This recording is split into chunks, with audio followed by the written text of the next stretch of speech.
And it's what inspires us today to have Motus Theater with us to bring the creative voice to the conversation of civic engagement.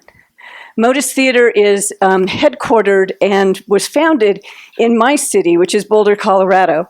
And they have a fabulous and very powerful way to engage people in community and community building.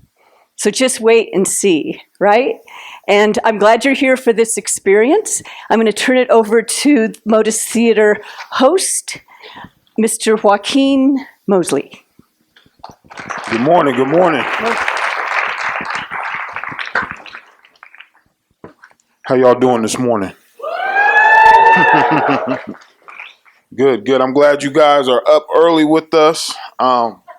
I just got back from Alabama, so I'm really tired.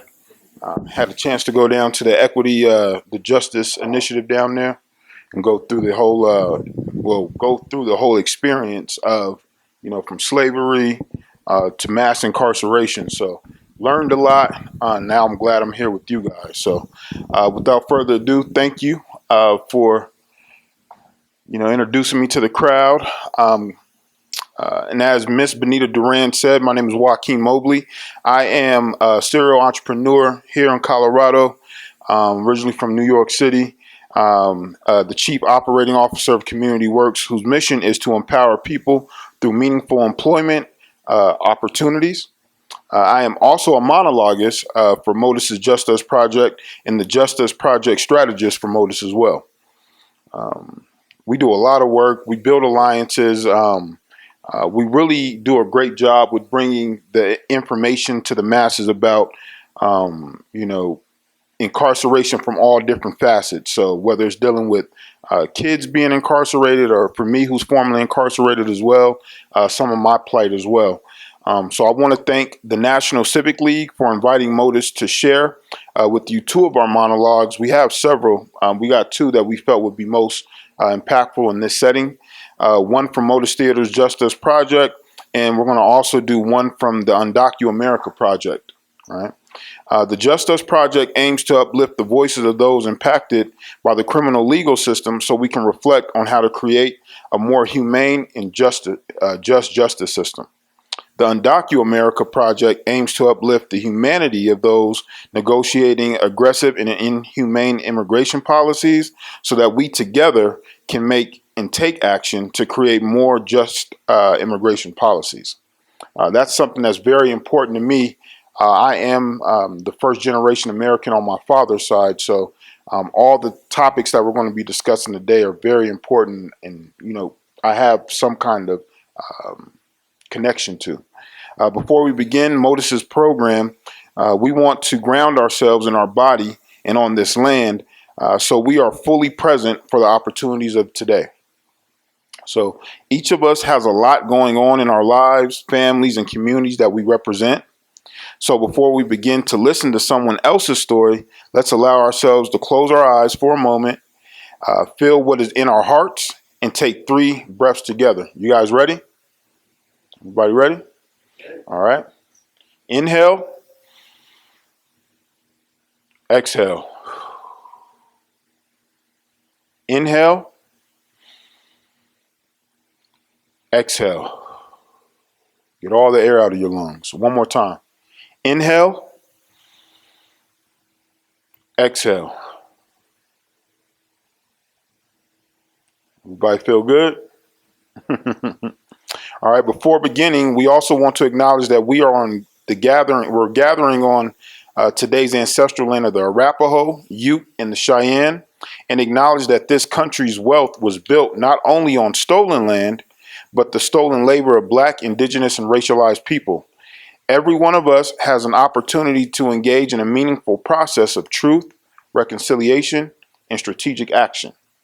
So today we are excited that Alejandro Fuentes Mena will be sharing with you his monologue from Motus Theater's UndocuAmerica Project. And Brandon Wainright, monologuist from Motus JustUs Project, will be sharing his story as well. These monologues were developed in collaboration with Motus Theater's artistic director, Kirsten Wilson, who's in the back. Can we give her a round of applause? Does a lot of great work. It was a 18 to 24 week process through the workshop where we created these great stories. Often during a Motus performance, we ask a leader who makes decisions impacting either the criminal legal system or the immigration system to stand with one of our monologuists by co-reading their story. They decenter their own experience and center the story of someone negatively impacted by laws and policies. To read a story, they don't need to agree with everything. That's important, right? They just need to be willing to suspend judgment and see the world through someone else's eyes. Before they co-read the story on stage, they meet with the monologuist just before the presentation to get to know each other. And then the monologuist reads their story directly to the guest co-reader. Then on stage, the guest co-reader joins the monologuist and reads part of the story back to them with all of us as a witness. Today, Christian Champagne, the district attorney for Colorado's 6th Judicial District in Durango, and the former president of the Colorado District Attorney's Council will co-read Mr. Brandon Wainwright's Just Us monologue. And Ana Silva Rey, the executive director of Latin Americans Working for Achievement, will co-read Alejandro Fuentes Mena's UndocuAmerica monologue. After their reading, they will reflect on the impact of this co-reading together, and then we will have a shared conversation with all of you about the impacts of the immigration system and the juvenile justice systems on our communities and what we are doing to support young people. In between the monologues, we are thrilled to have the Colorado a cappella star, Spirit of Grace. They will offer a musical response to each story. When they sing, they offer their music not only to the monologuist, but to each of us in a shared aspirations for justice. And now, Spirit of Grace singing Motus's theme song, Walk in My Shoes, by Carlos Heredia.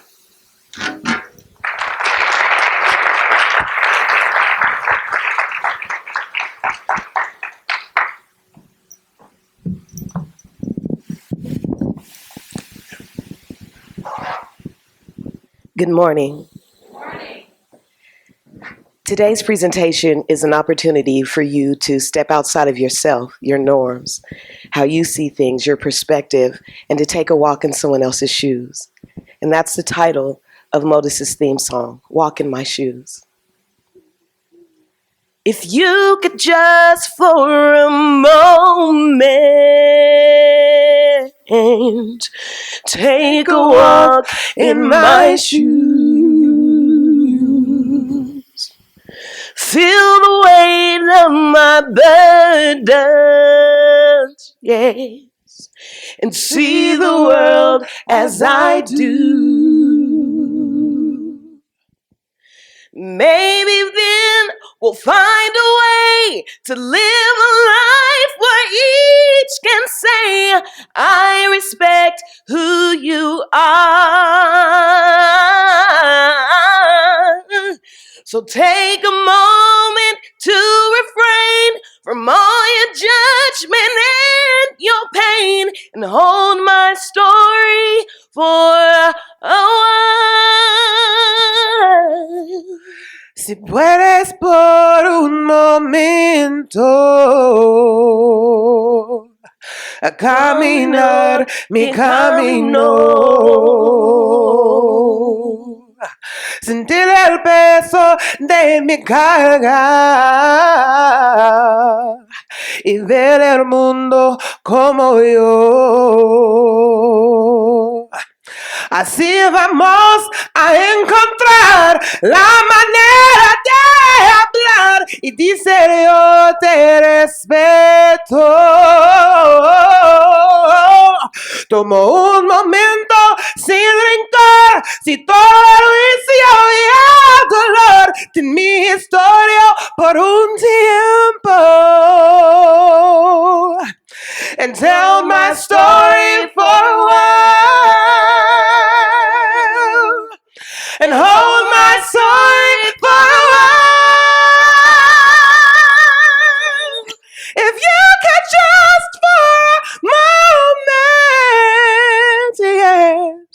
and take a walk in my shoes.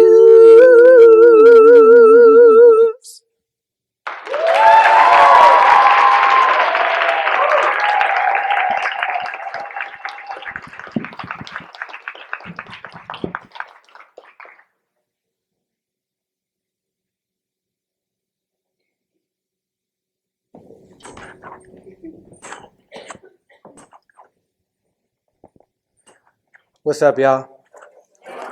Good morning. Buenos días. Si nos escuchan, y'all can hear us? We're at a good level? All right, cool. So before we begin, I always like to introduce myself fully. My name is Alejandro Antonio Fuentes Mena, full Latino name. And I present myself with the fullness of my name because I want to be fully present with all of you here today.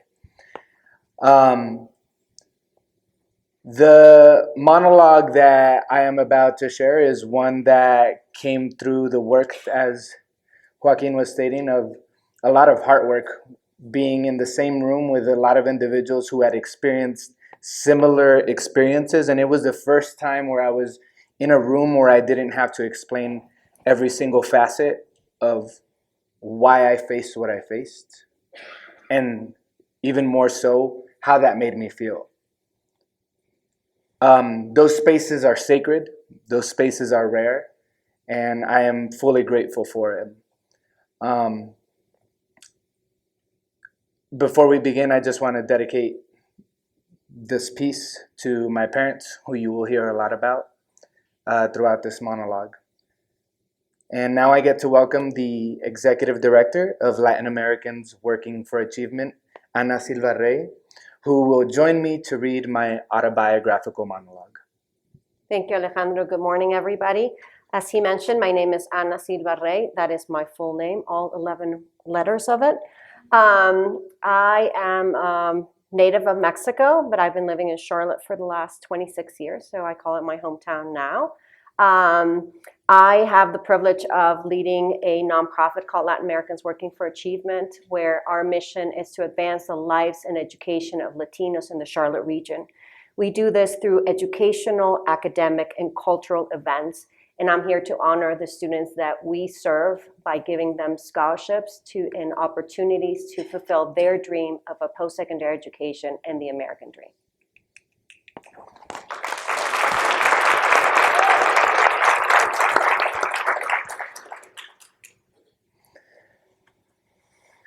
And now I'm going to join Alejandro Fuentes Mena to co-read his monologue entitled Deport Me.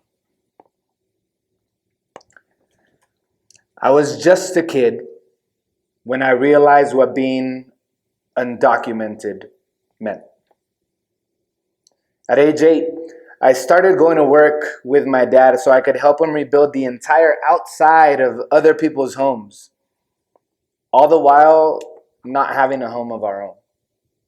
I would help my dad research what to charge and work out all the math. For example, I would discover that for one given job, contractors would charge $20,000. But my dad had been screwed over so many times that he would only charge $15,000.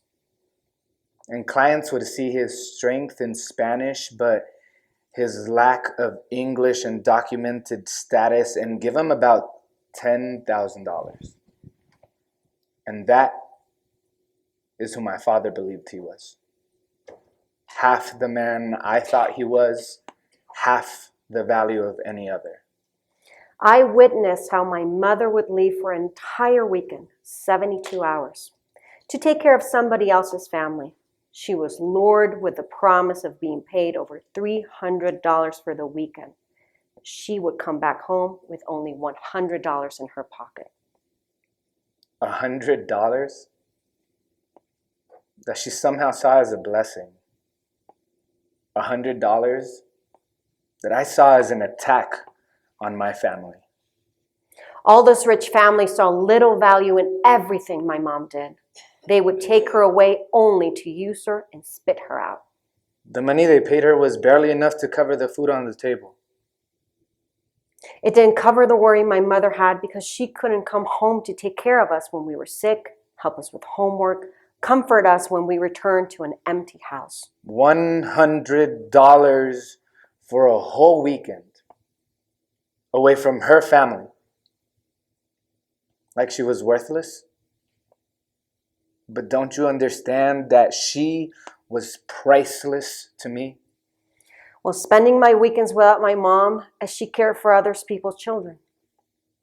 And spending those same weekends working with my dad for free so he wouldn't lose out on the money for the privilege of building a home for someone else's family. And witnessing this over and over and over again, I began to think that I wasn't worth much either. Despite the fact that I had been recognized at school as gifted and talented.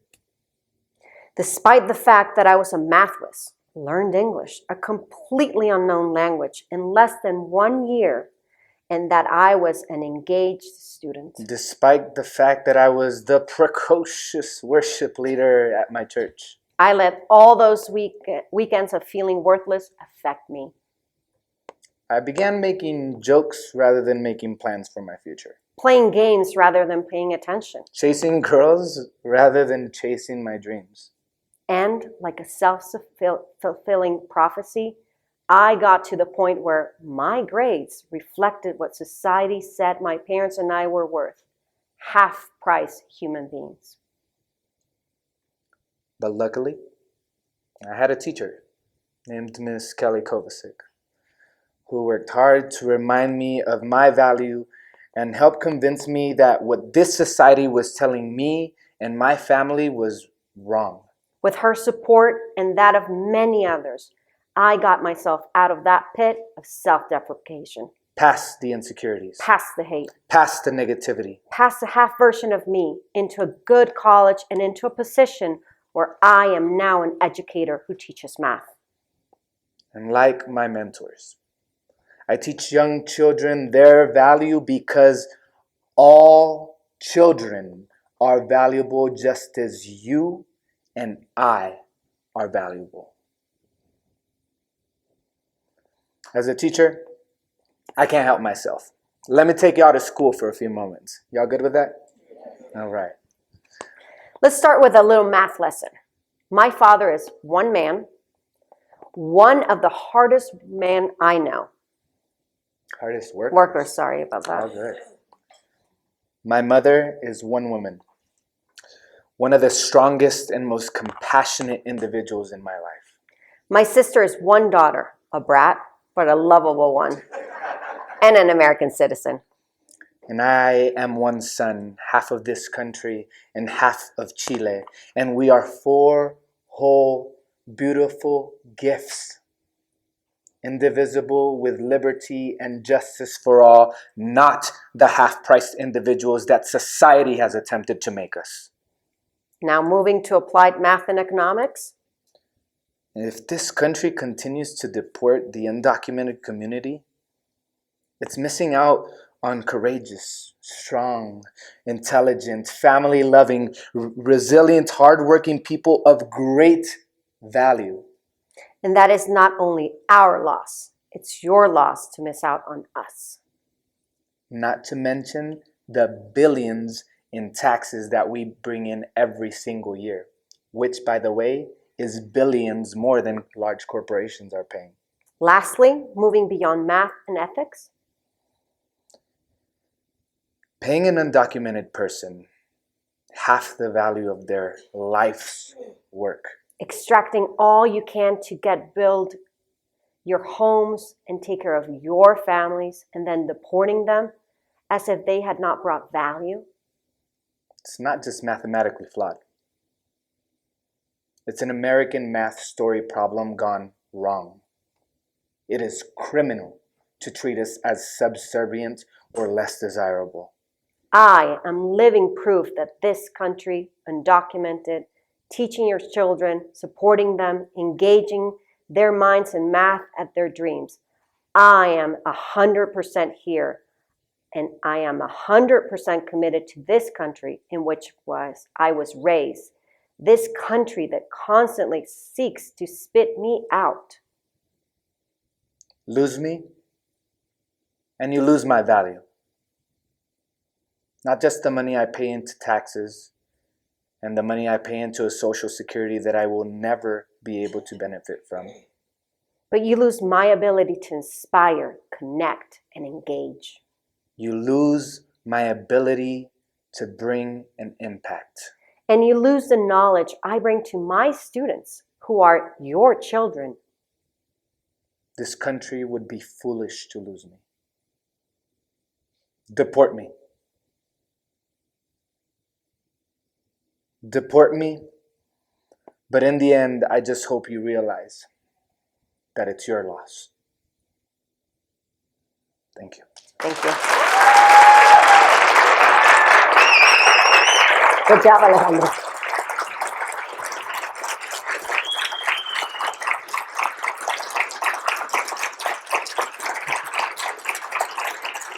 Thank you.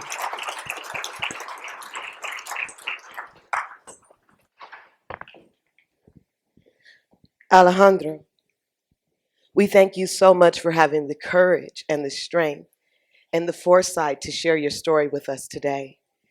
And I know that it can be such a scary place to be 1 foot in, 1 foot out, right there on that edge, knowing that you're giving your all. But I promise you, if we keep working together, we will tear down the walls of discrimination, of bigotry, of racism, and of hatred. It seems such a silly thing to say, just allow me the freedom to help you. Allow me the freedom to contribute. Allow me the freedom to be a productive member of this society of which I belong to also. This is my home too. And so this song we offer in response to your story. Hatred, we're gonna tear your kingdom down. Oh, hatred, we're gonna tear your kingdom down. You've been building your kingdom all over this land. Oh, hatred, we're gonna tear your kingdom down. Felt like the weight of the world was on my shoulders. Pressure to break or retreat at every turn. At every turn. Oh, facing the fear of the truth I discovered. Oh, no telling how all this will work out, but I come too far to give up now. I am looking for freedom. I'm looking for freedom, and to find it cost me everything I have. I am looking for freedom, looking for freedom, and to find it, it cost me everything I have. Oh, prejudice, we're gonna tear your kingdom down. Oh, prejudice, we're gonna tear your kingdom down. You've been building your kingdom. I'm looking for freedom. Oh, hatred, we're gonna tear your kingdom down.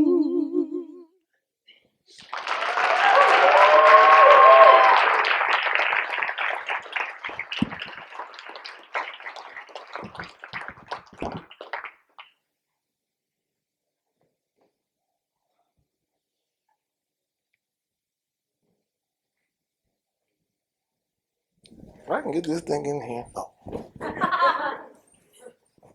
Well, since you've already heard my voice, how y'all doing? All right? Doing all right? Good, good, good. Give it up one more time for Spirit of Grace. Beautiful, beautiful. You must agree. Well, first of all, my name is Brandon Wainright. I am a monologuist for the JustUs League. We do for restorative justice and for formerly incarcerated people, speaking on their behalf. Now I get to welcome the District Attorney for Colorado's 6th Judicial District in Durango, Colorado, Christian Champagne, who will join me to read my autobiographical monologue. Good morning, everybody. My name is Christian Champagne, as Brandon said. I'm from Southwest Colorado. Come and visit us down there in Durango. It's beautiful. And I'm here today to be present with the idea that the way that we treat the people who are in the criminal legal system reflects more about us than it does about the people who are there and what they may have done. And to keep that in the forefront of our minds as leaders in our communities, that we have a duty to try to facilitate these folks who may be criminal legal involved to reach their full potential and become the best that they can possibly be. And I'm honored to share the stage with Mr. Brandon Marlowe Wainright and read his monologue, Trying to Live, I Lost My Life.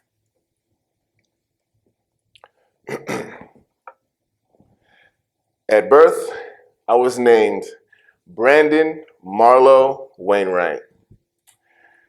That's the name my mother gave me, as well as the teachers in school is what they called me. But on the street, my name is Dub, D to the U-B, or you can call me a young black king. No, for real, on a serious note though, let me tell you that 90% of the people from my hood are considered failures, and I'm supposed to act like I can't be part of the 10% because of the way you think of me and the choices I've made to survive. I have a young mother, a young father, brothers and sisters at home, barely food in the fridge, or water, depending if it's on. I'm surrounded by old heads and youngins walking around with handguns, and they won't hesitate to let me know what they think of my honor roll ass if I can't fight. School is a kind of sanctuary, if you will, a safe haven. It's like, look, I can be myself. I can be a nerd. I can be a thespian. I can do sports. I can do whatever I want while I'm in school because I'm living my life. This is how I want to live. This is how I want to live. But outside of school, I put on a whole other mask. I fight, and I fight, and I fight. I am Dub, and me and my gang, we do what we do. Big time shoplifting, small time drug dealing. Like I said, in my hood, 90% of the people are considered failures, and they are the people whose approval I need in order to survive. And you might not like the guys I hang out with, but they are the only ones who have my back, and I have their back as well. Oh, please believe me, I do. This is not the life I want to live, but it is the life I have to live. Things become harder when I turned 16. I stood up for my brother against my father, and for that, I'm out of the house. I'm no longer his mouth to feed. From age 16 on, there isn't anyone giving me a roof, clothes, food. I have to go and do that with the help of my gang. And that's why I said I had to live. I had to find a way. And then I was losing my life because at a young age, trying to be an adult, you really can't have a life. You kind of got to give that up. But still I stay a star student, honor roll, state champ athlete, accolade after accolade, blah, blah, blah. Against all odds. I kept my cards. And by my senior year, it is clear I'm going to be part of that 10% that makes it. Women, money, cars. I'm headed for the NFL in my head. I have a full ride sports scholarship, and I'm choosing the offers. And I'm even going to be prom king. So with all this heading my way, did anyone ask me why on January 12th of my senior year, I shoplifted 6 video stores in one night? 6 stores in one night. Instead of working hard to prove what a terrible criminal I was, did anyone consider that I might have also been a young man having a hard time and needing some help? Did anyone sit in a circle with me and say, Brandon Wainright, what were you thinking? 6 stores in one night? You must have known you would get caught. For a few $1,000s, you threw away a $100,000 college scholarship. You were going to be part of the 10%. Why, Brandon? Why? No, they didn't ask. They charged me with robbery. They kicked me out of school. They made an example out of me.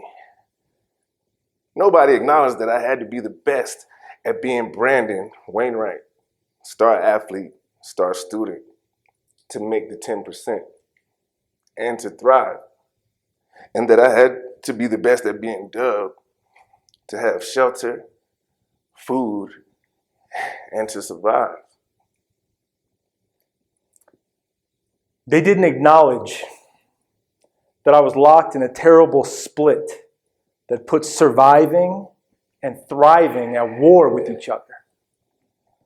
They acted like Brandon, the high school vice president of the Future Business Leaders of America, was just a lie. That I had finally shown my true colors, black. That is, by nature, I was essentially a criminal. Nobody in the justice system or the school system cared enough to even ask why I did what I did. Nobody. And, well, it's a long story. It's a long story. But let me just say, at the moment I made that decision, I was exhausted by the fight. And I didn't even care. You want to know why I didn't care? Because that night, I was hurting. And I didn't feel love.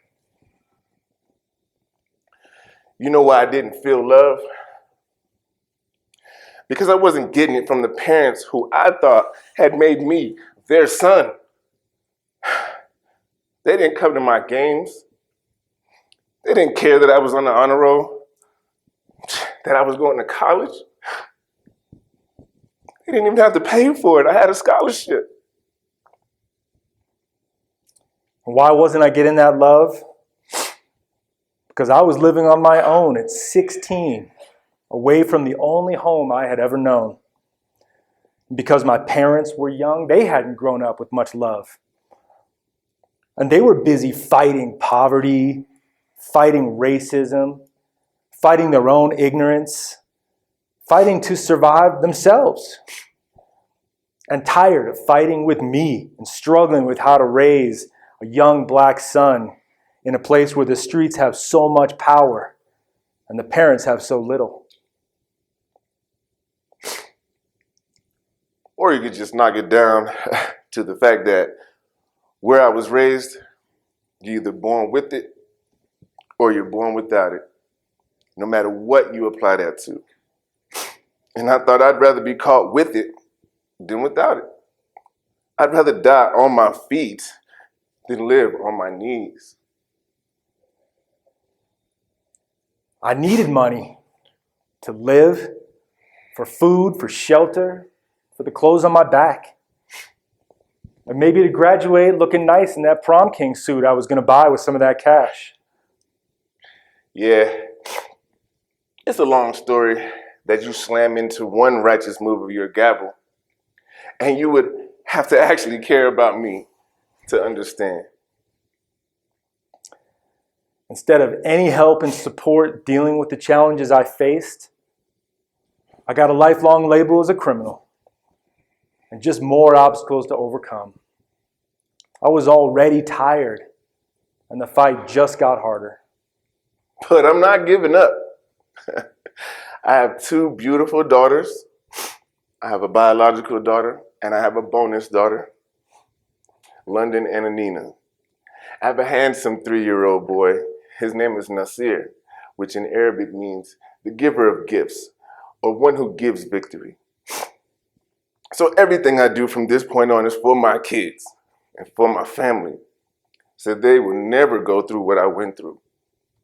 Because I'm always going to be here for them, whether physically, spiritually, I'm always going to be here. Thank you.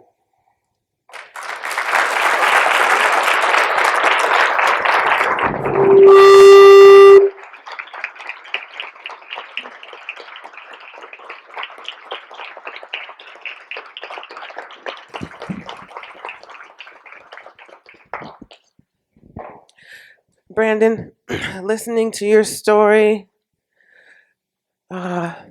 impacted us in several ways, but one thing that we want to say to you right now is your superhero ability to rise up against the fact that all the odds are stacked against you from the moment you were born. And that is the truth for so many, for too many here in this place that we all have to call home.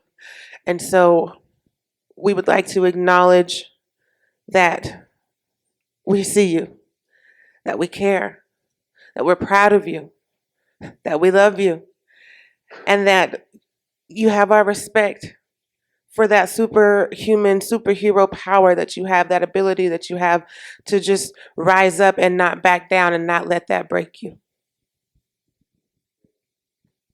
This song's sweet.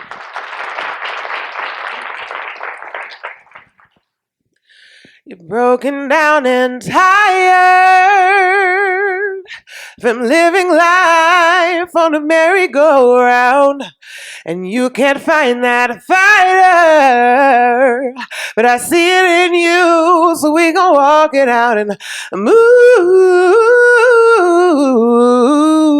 mountains. We gon' walk it out and move mountains. No, I won't back down. No, I won't back down. You can drag me to the gates of hell, but I won't back down. You see, I'll stand my ground. I won't be turned around. You can drag me through the gates of hell, but I won't back down. No, I'll rise up. I'll rise like the waves. I'll rise up in spite of the pain. I'll rise up and I'll do it 1,000 times again. Oh, I'll rise up. I like the flames, I'll rise up in spite of the ache. I'll rise up and I'll do it 1,000 times again. For you, No, I won't back down. You can drag me through the gates of hell, but I won't back down.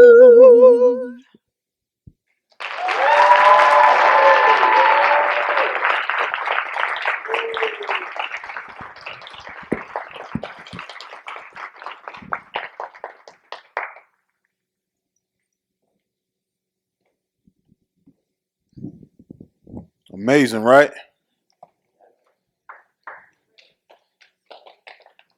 So, we're going to do a little Q&A right now. Yeah, if y'all two can sit right here. Yep. And then you guys will share the mic. Yep.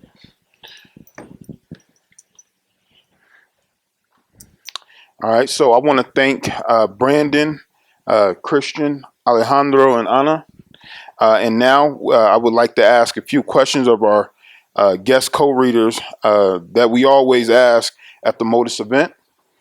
First, what most impacted you personally, simply as a human being, while reading the story? Good morning. Thank you for the opportunity. Thank you, Alejandro, for letting me read your beautiful words, very powerful words. For me, it was very moving personally, I think, to see the angst, the feeling of loneliness and self-worth. I think that for me, that was the most important journey for me, to see it from somebody else's eyes. So thank you for this. Thank you. Now, Christian.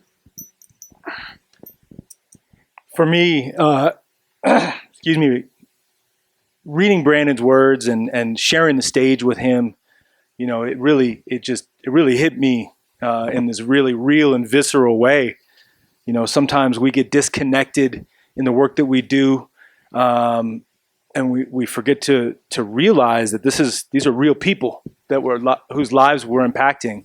And you know, I can see Brandon, you know, on that night, right, in my mind at 16 years old, you know, and just torn up and hurting and in pain. And I just, as a human being, I just want to like reach out to that person that I see and you know, like lend a hand or give him a hug or just ask him like how I can help, right? And you know, then to be touched by the idea that despite that one low moment and that one fateful decision, I'm sitting next to a man today that is powerful and proud and successful and living an amazing life. And, you know, it's an inspiration, really. You're an inspiration that all of us can come back and we can make our lives exactly what we need them to be and be who we are and what we're meant to be, even though we make a terrible mistake in a moment. Absolutely. Thank you. Thank you both. And now I would like to ask the same thing to Alejandro and Brandon. What most impacted you listening to D.A. Champagne and Ana Silva Rey co-read your story today? I would have to say definitely hearing, excuse me, the DA read. You're the DA. No, but seriously, and hearing Christian, Mr. Champagne, read my words, it impacted me a lot as well, because, you know, we do this a lot, but not everyone reads it the same. And you can actually tell when someone is holding your story and because it comes right out. And if I don't feel it, I'd stop it. But I mean, and obviously you can see I get emotional as well. It's like, but you triggered that. So that just let me know that you were fully present in reading my monologue, and I totally appreciate that. And thank you for your authenticity. Thank you. Alejandro? For me, it was, I think you hit it right on the head, that you don't know whether the person who is going to be gifted your story is going to be somebody who is 1000% in it and trying to understand you or not, until you're actually there and you're hearing them. And Ana did a wonderful job of making sure that I felt heard and seen. And in those moments when, you know, especially because I asked her about all the work that she did before, I was all like, oh, this is a person who gets it.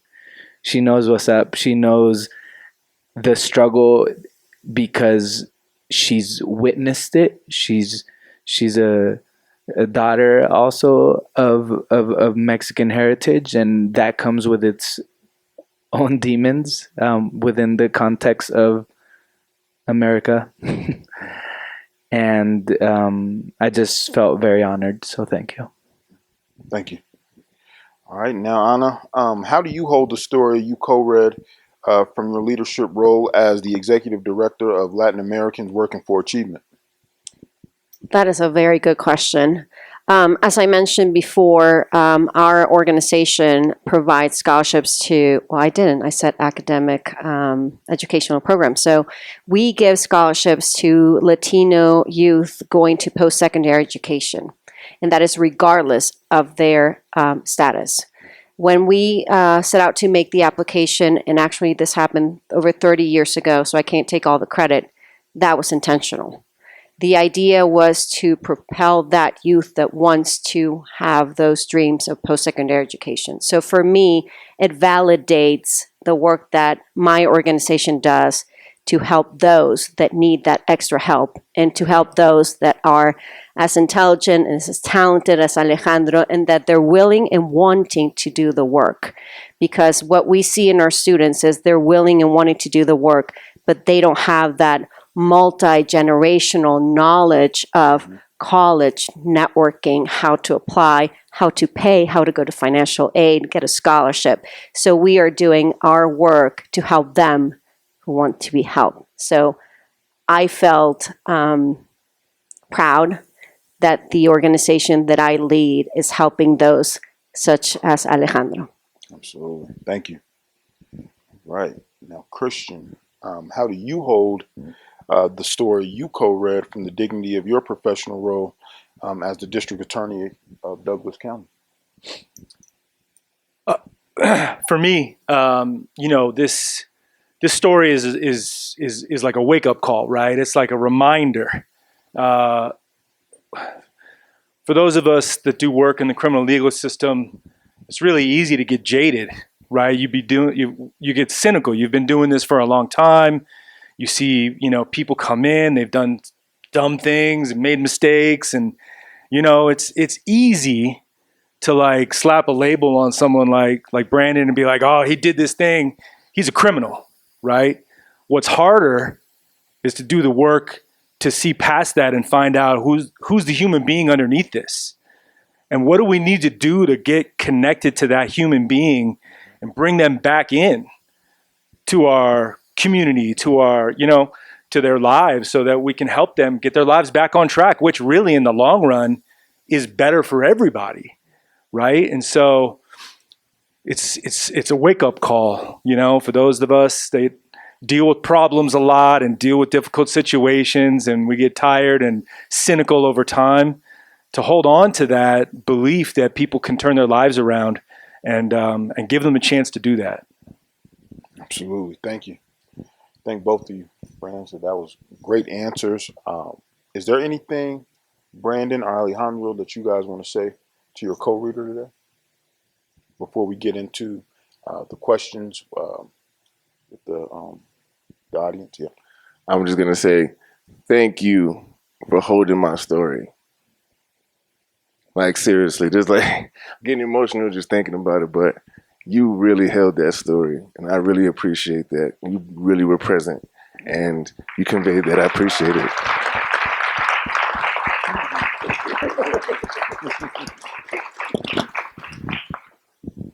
Ditto. I'm just kidding. No, but at this point, I've been sharing my story and allowing other individuals to be a part of it for going on like 5-ish years. And when there is a real connection, it's something that it goes past the words, goes past what is written on a piece of paper. And I know that that was something that was real for you. So from the bottom of my heart, I'm so grateful for you. And just hold it. And so thank both of you. Thank all four of you for just contributing to this experience, right? So now each of us in our communities have young people impacted by immigration systems and the juvenile system. I know personally I've been impacted by both, being that my father's from the Dominican Republic. And I too, I believe the first time I was arrested, I was 9 years old, right? And it just carried on until I was sentenced to 15 years when I was 22, right? So just trying to navigate that, right? Given this platform and being able to share my story, I'm hoping that it's enlightening some of the youth who are on that trajectory, or they know somebody who is, and that they can help them push back and navigate through that as well. So with that, we're going to open it up for questions to the audience. We'd like to have some dialogue with you all. Hand this mic. All right, so do any of you all have any questions that you want to ask, or if you just want to give some restorative feedback? Thank you all so much. My name is Byron Sanders. I'm with the Dallas crew, CEO of an organization that is called Big Thought, and we actually do work in the justice system as well with youth who've been affected by the juvenile system. Brother, both of y'all's stories were amazing. And something struck me, and a good sister said it.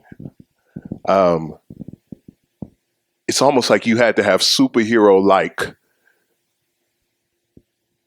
skill sets to hold both of those things as true, because they were.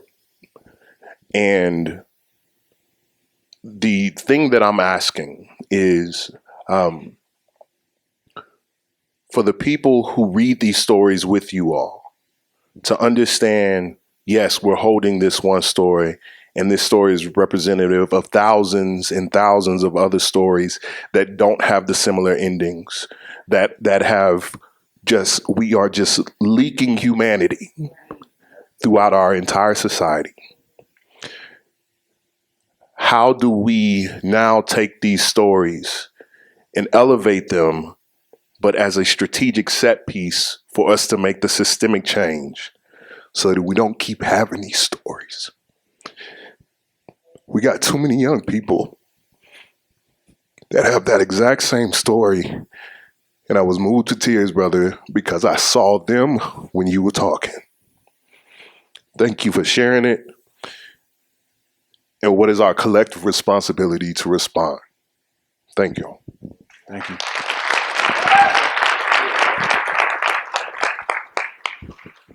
I would just say in response to that, thank you. Thank you so much. Thank you. And what we can do just to start to work on that is, if you see something, say something. Ask that kid why. You're not going to stand there and watch a car wreck if you can prevent it. Stop it. Just by asking the kid, hey, what you got going on today? That will keep them from going this way. And they're like, oh, somebody actually cares about how I feel, because they're asking about what am I doing today? And then coming from an authoritative figure or an adult, it speaks volumes, because most adults won't speak to that kid because they don't know what to say. I'm telling you right now what to say. Ask them, how are you doing? Or if you're really cool with that kid, why are you doing that? Let them answer. 9 times out of 10, they won't have an answer, but you'll have an answer for them. Let's do this. Offer alternatives, just to scratch the surface. Thank you. Hi, my name is Salome. I'm with the City of Port St. Lucie. I wanted to thank you all. I should say that there should have been tissues out here, because I think most of us were like either crying or very close to tears. So thank you for the singing. Thank you for your stories. I personally, I was born in Haiti, and I came here at a young age, and what you're going through is what I know people who've gone through either the juvenile system, they're undocumented, and even when I'm looking at what's going on in my home country too, we're losing a lot of kids to gangs. There's now going to suicide. It's a mess. But I guess my question is, what would you say to a young person right now, whether they're just going down that bad path or they don't know what's going to happen to them, being undocumented, or, what would be your message to them? What could we say to them? All the easy questions here. I think I was/am in education and have been so for the past 10 years. Right now I'm like education adjacent because I had to take a step back. But that being said, one of the things that always made an impact on an individual who was maybe not making the wisest choices was the idea of presenting real, tangible hope. There's so many different types of hope, and there are so many wrong ways to instill hope on a young person. I need to get the name of the essay, and I promise you I will, but because it's not coming from the top of my head, and my phone's over there. But there's essentially like 4 false hopes that we often fall prey to. There's this idea of deferred hope, where y'all like, oh, if you do the work now, like eventually you'll reap the benefits. And there's a like idea of like hope through the means of like, oh, you see that black individual over there, or that like brown person over there, or that undocumented person, they did it, so can you. And there's like 2 other types of hope that people just talk off the cuff and try to present something without providing the real and tangible resources. And so if you can get to the point where you're like, gosh, not only am I in full belief of who you are and what you can accomplish, but this is what I've heard you say, and here's step A, B, C, and D in order to make sure that you can eventually get there. That's what makes the real difference. Stop with the false hope.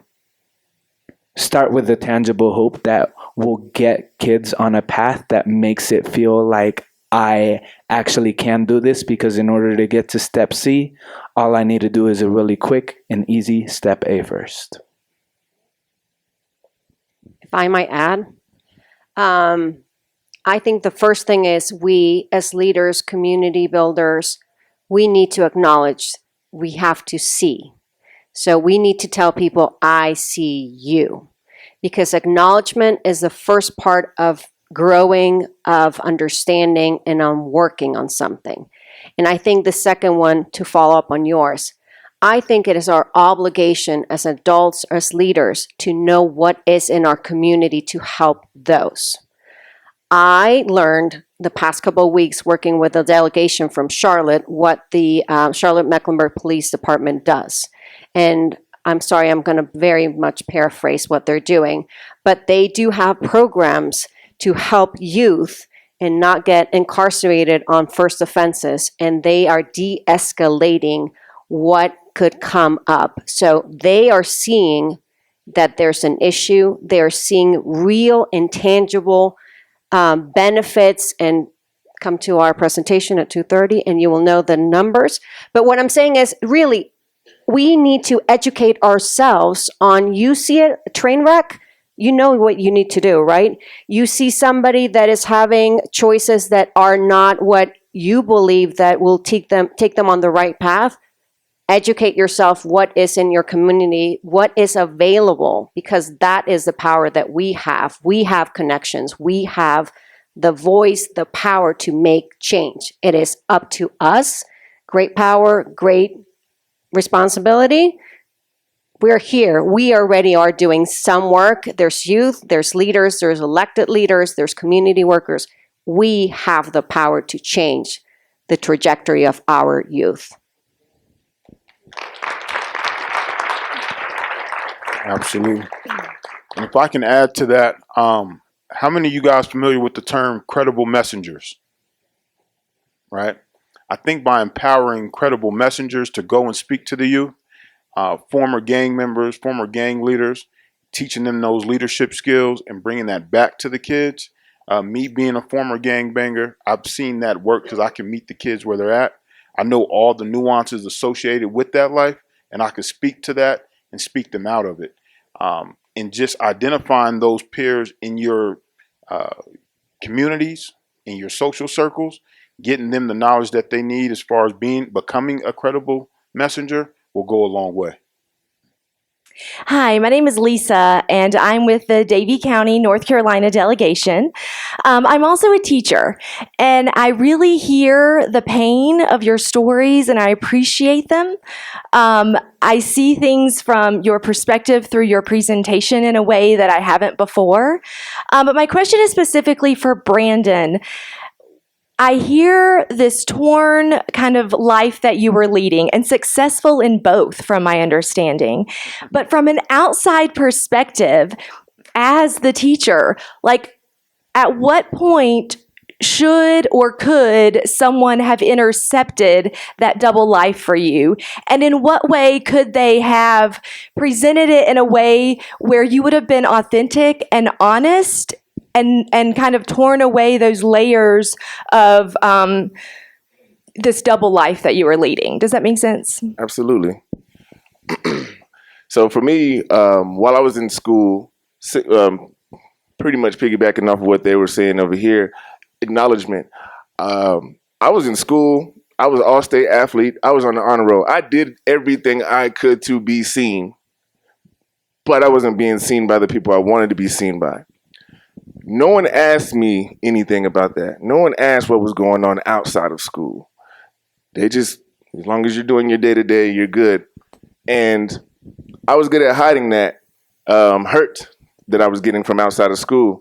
Well, until, like I said, until it got to the point where I got locked up. Honestly, I was, like I said, I was a really good student. I wasn't disruptive or anything like that. So anyone of the faculty members that would have come to me and acknowledged me for anything other than being a sports star or honor roll, like, just acknowledge the fact that, oh, you're a good kid, man. Like, we see that, you know, you're taking the extra time to tutor students, like, outside of school. You're going to the elementary schools, like you're going outside of your way. Just the acknowledgement of something positive. I never really heard anything positive come from anyone that acknowledged me. They were just acknowledging the fact that I was good at what I was doing. And, you know, and there you have it. So I would just say find a way to acknowledge something other than what they're seeking acknowledgement for, because that's easy. But going outside of your way to actually, hey, ask them about the day. What do you do outside of school? Like, like, what do you do when you're not here? You know, because for me, I wanted to be at school as long as I could, from like tutoring out after school to joining the damn cheerleading squad just to help. Like, I did not want to leave school. And that should have raised a red flag for a lot of people in school, you know, seeing that, oh, we have this star athlete and he's doing all this stuff, but he doesn't have to. And why is he wanting to be here for so long? Like, volunteering to mop the floors and stuff. Like, just, you know, pay attention to those little signs, you know, because, you know, it's not one of those things where, you know, I didn't want to leave school, but I was kind of afraid to. I just want to emphasize something off of that, because for me, what ended up happening is that there were also other undocumented individuals, and this is not a comparison game. It's just the facts of what ended up happening. Like, they did not end up in the position that I ended up in. A lot of them did end up getting in trouble with the law, because the idea of like hopelessness and not having a way out is so strong and heavy that like some people made those decisions for the sake of like, this is where I'm getting my feel and my support system from.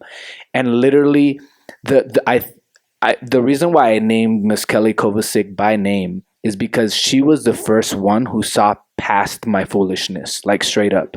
Like, literally had her as my advisory teacher, because I went to a middle/high school from 6th through 12th grade, 7 years.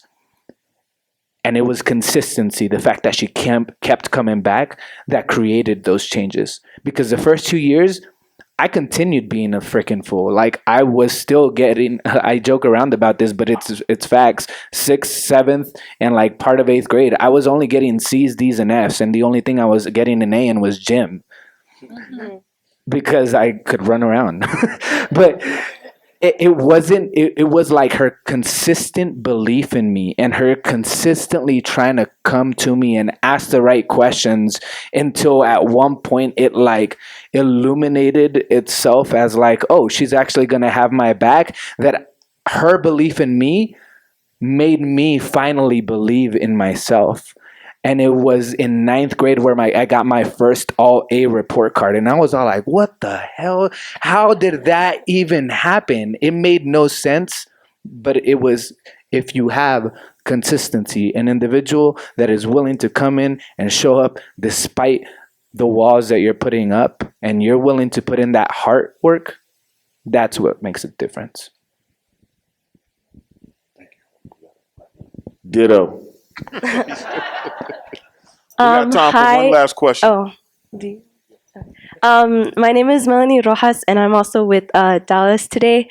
And I wanted to thank all of you for sharing your story. I know sometimes you can be put in a very vulnerable position, so I really thank you guys for sharing. But my question is specifically for Alejandro or Ana.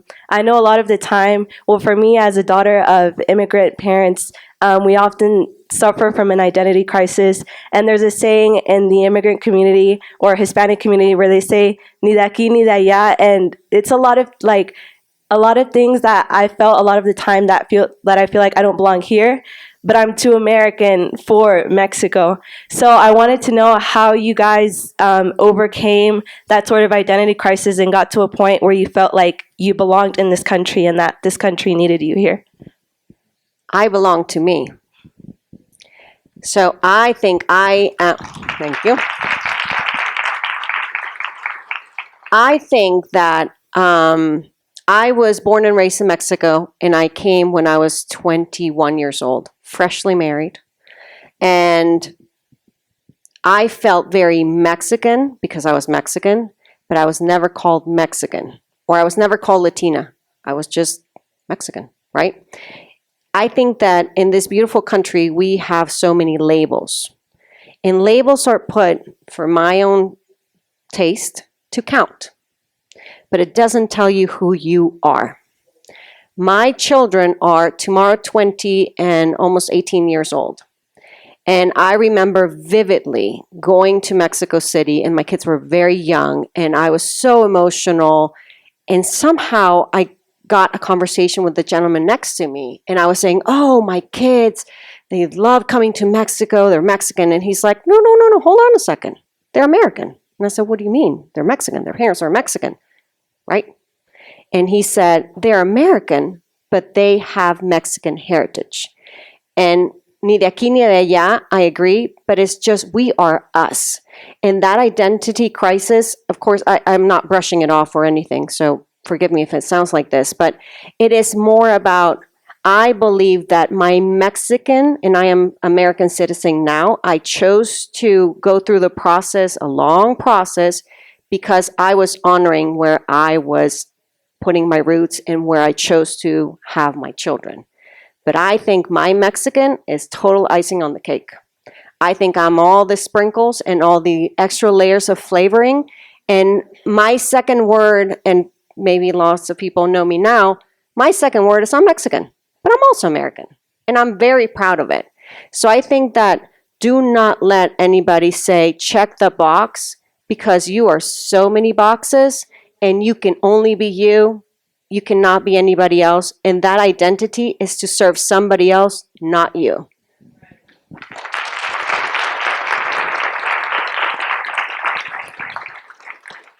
It's good stuff. Preach. I will try to keep this short and concise, but I suck at that, so bear with me. So little background on me. I'm from Chile, was there till the age of 4, went straight to San Diego, California, where you are surrounded by nothing but Mexican culture. And there was like a double assimilation process that I had to do. Like, because the Mexicans wouldn't understand my Spanish. I'm gonna be like, me duele la guatita. And they'd be like, what's wrong with you? And then the Americans were all like, oh, where are you from? Where are you really from? And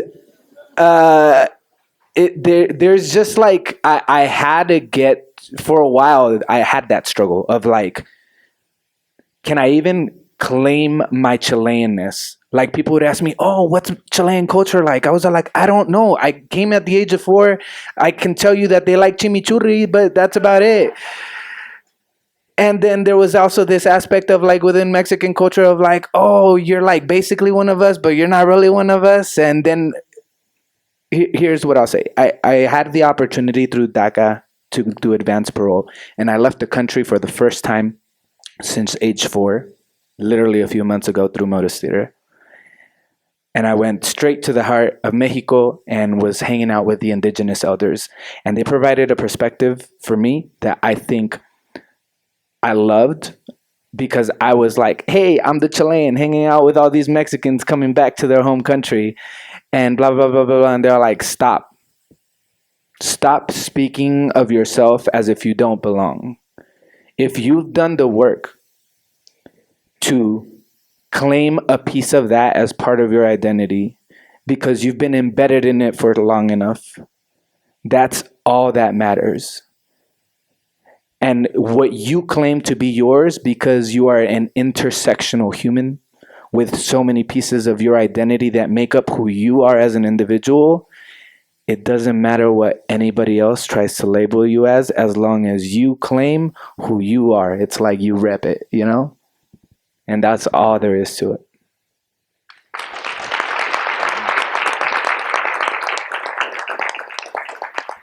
Absolutely. Thank you all for coming out. We have, I think, one more selection from Spirit of Grace. So we thank you guys for your powerful reflections. We thank you for the great questions. We're going to let Spirit of Grace bring it home.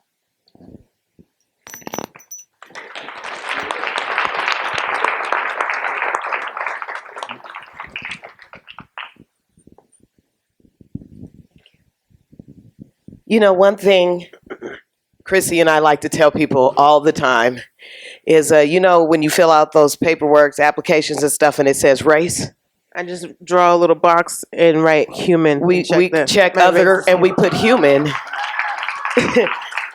We always put other and we always put human, because what other race am I? Am I canine? Am I feline? Am I amphibian?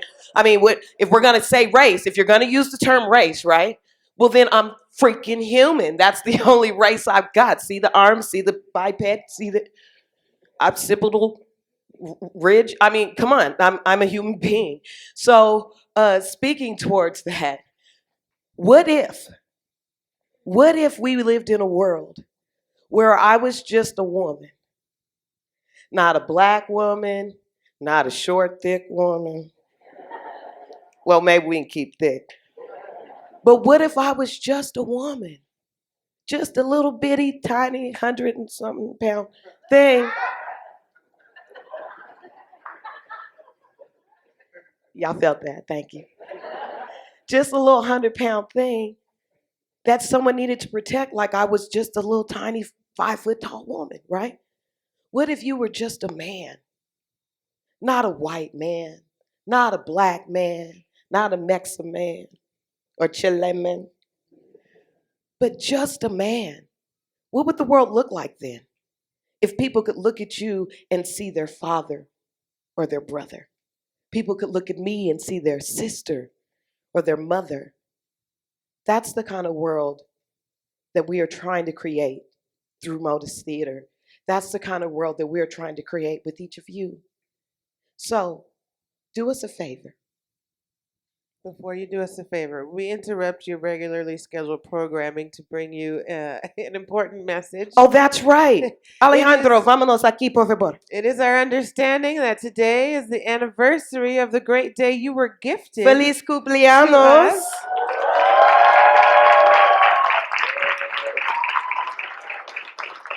So before we do our last song, could you guys all join us in singing happy birthday to Alejandro? Happy birthday to you. Happy birthday to you. Happy birthday, Alejandro. Happy birthday to you. Feliz cumpleaños, mi amor.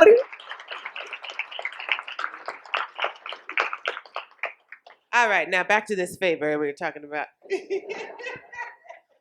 So, once upon a time, this land, none of us were here, and some strangers showed up, and they got into bed with the devil.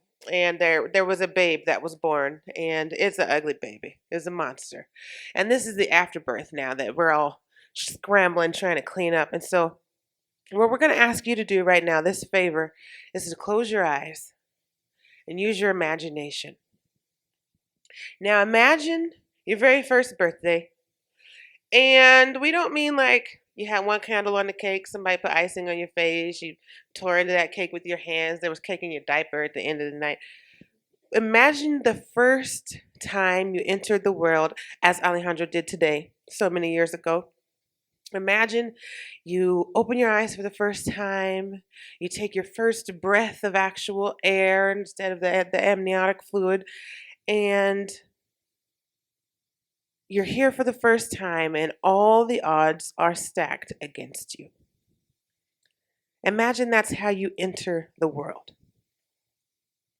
Now imagine that you're on your first birthday and you come out and you enter the world for the first time and you open your eyes for the first time and you take that first breath of air and all the odds are not set against you.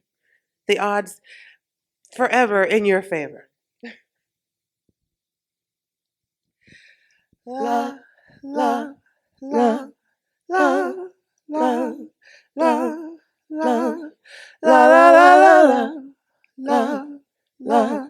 la, la, la, la, la. Imagine there is fairness. I wonder if you can. No separate rules for others. Imagine man is man. Imagine all the people living in harmony.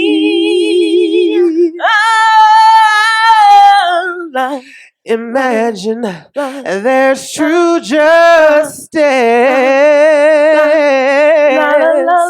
A first time it's ever been. Oh, imagine there's a future. Imagine sin is sin. Oh, imagine all the people living for today. You may say I'm a dreamer, but I'm not the only one.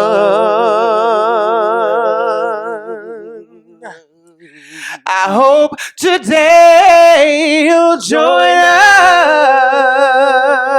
us, and the world will be as one. Love, love, love, love, love, love, love, love, love, love, love, love, love, love.